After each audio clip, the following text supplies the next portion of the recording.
अगं सुंदा, तुला सांगितलं की नाही मी नाही बाई जमायचं त्या स्थळात. अगं माझी पोरगी दिसायला किती छान आहे बघ, आणि ती गरीब आहे तर बाई.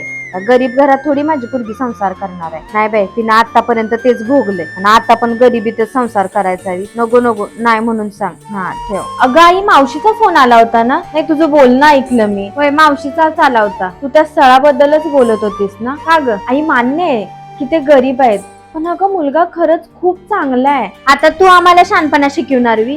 अगं आम्ही जी गरिबी भोगल्या का नाही ती तुला भोगायला लागू नये म्हणून यो खटाटोप चाललाय.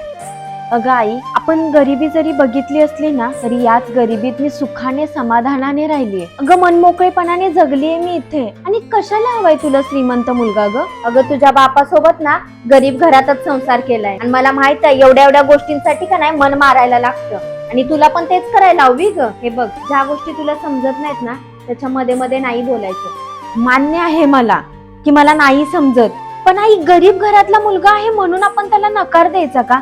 मला नाही पटत ग हे. आणि मी चांगली शिकलीये. अगं मी चांगला जॉब करून कष्ट करेन आणि त्याला मदत करेन आई. आणि मला सांग, गरिबी काय तशीच राहते का ग?